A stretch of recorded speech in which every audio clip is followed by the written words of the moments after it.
Hey Internet, welcome to Thermodynamics tutorial. This is a made-up question not found in your textbooks. We got a piston cylinder device. We want to find the internal pressure. They give us the mass 4.3 kilograms. They give us the cross-sectional area 46 centimeters squared. They also give us the spring force 155 newtons.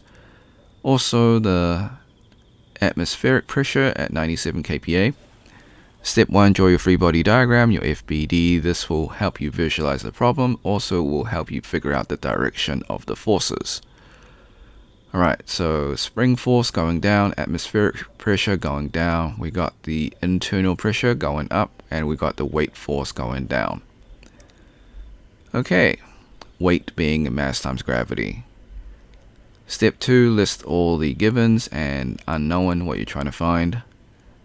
So it's just restating what we had in the question, and we're trying to find the internal pressure.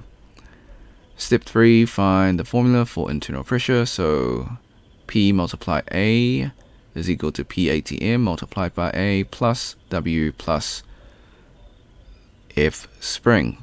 So P is pressure, A is area, PATM is the atmospheric pressure, W is the weight, F is the force of the spring.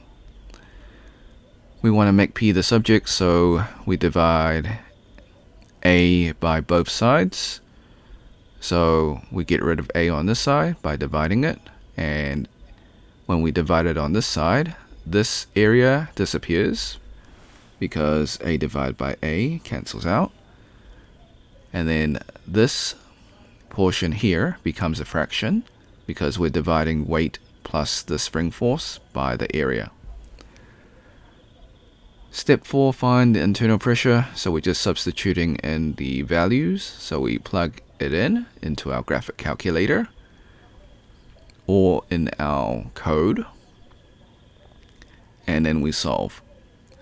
So 97 kPa plus the mass times gravity, so 4.3 kilograms multiplied by 9.81 meters per second squared, plus the 155 newtons divided by 46 times 10 to the minus 4 meters squared. So we're converting centimeters squared to meters squared.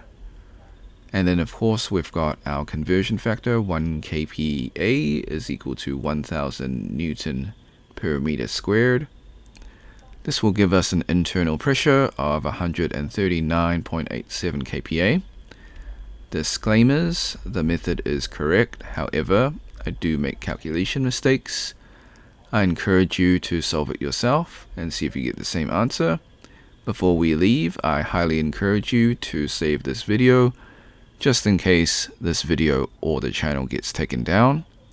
While I follow all copyright laws, sometimes things just happen. You can do this by using the snipping tool. If you're on Mac, just use the Mac equivalent. If you never used snipping tool before, follow the instructions. So click on the icon in your taskbar. If it's not there, you can search snipping tool in the Windows search.